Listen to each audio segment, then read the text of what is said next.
सभी मित्रों को राधे राधे। मैं आचार्य आलोक मिश्रा आप सबके साथ पुनः यूट्यूब चैनल से जुड़ रहा हूं और आशा करता हूं आप सभी मित्र भी बहुत अच्छे होंगे। आज हम बात करते हैं करवा चौथ के बारे में। यह व्रत कार्तिक कृष्ण पक्ष चतुर्थी को किया जाता है। इस व्रत को विशेष सौभाग्यवती महिलाएं करती हैं। सौभाग्यवती माताओं के लिए ऐसा शास्त्रोक्त वर्णन है कि जो सौभाग्यवती स्त्री इस व्रत को करती है उसके पति की आयु लंबी होती है, उसको धन ऐश्वर्य की प्राप्ति होती है और उत्तम संतति का सुख मिलता है।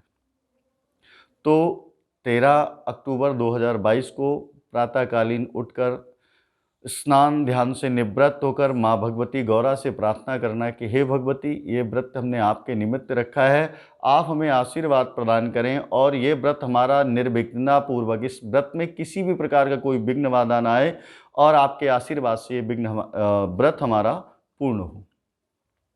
ऐसा आप करें और कोशिश ये करें कि आप निराहार रहें, बिना खाए। ठीक है, इसमें क्योंकि अन्न का त्याग किया जाता है और आप प्रयास ये रखें कि आप इसमें भोजन ना करें पूरे दिन। संध्याकालीन आप उत्तम वस्त्रों को धारण करें, सुंदर वस्त्र हों, पूर्णतः श्रृंगार करें और उसके बाद में शाम के समय में भगवान शंकर और माँ गौरा की पूजा करें।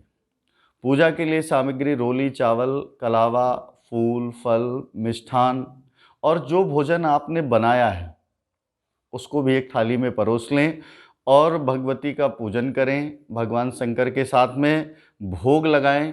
उसके बाद में चांद को अर्घ्य दें। चांद जो उदय होगा 7:42 पे चांद उदय का समय दिया गया है, तो उस समय चंद्रोदय का समय है। आप लोग प्रयास करें कि उस समय आप चंद्र को अर्घ्य दे दें।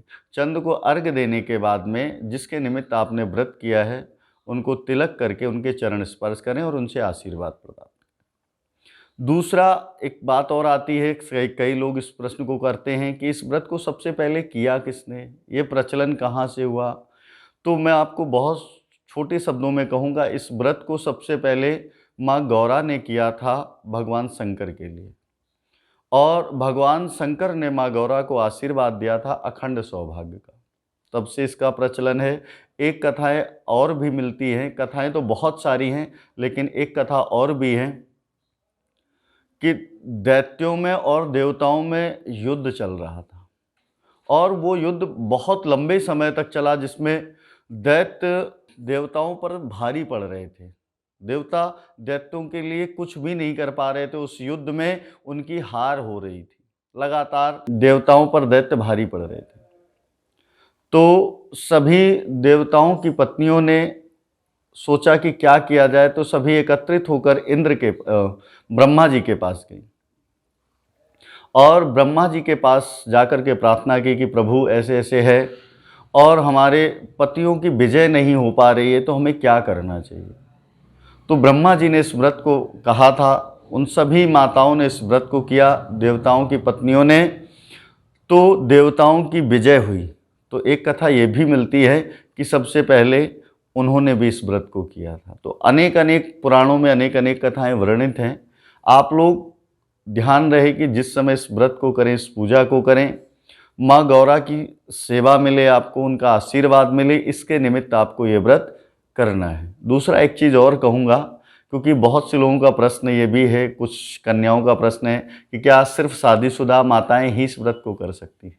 तो मैं उनसे ये कहना चाहूँगा कि जिनका विवाह नहीं हुआ है वो लोग भी व्रत कर सकते हैं, स्वयं की निरोगता के लिए, अपने कष्टों को दूर करने के लिए, अपनी आयु में वृद्धि करने के लिए और उत्तम पति की कामना के लिए कि आगे जो भविष्य में उनका विवाह हो, दाम्पत्य जीवन हो, वो उनका जीवन भगवती की कृपा से उत्तम हो। तो कुंवारी कन्याएं भी इस व्रत को कर सकती हैं। ऐसा नहीं है कि जो शादीशुदा हैं सिर्फ वही लोग इस व्रत को करती हैं। ऐसा मैं आपको तब कह रहा हूँ जो शास्त्रों में इसका वर्णन किया गया है। अगर फिर भी आप लोगों को कोई मेरी बात ना समझ में आए तो आप मेरे दिए गए नंबरों पे फ़ोन भी कर सकते हैं और आप सबसे यही कहूँगा कि अगर वीडियो आप लोगों को पसंद आती तो प्लीज़ इसे लाइक करें, सब्सक्राइब करें और शेयर करें। पुनः एक बार आप सभी को राधे राधे।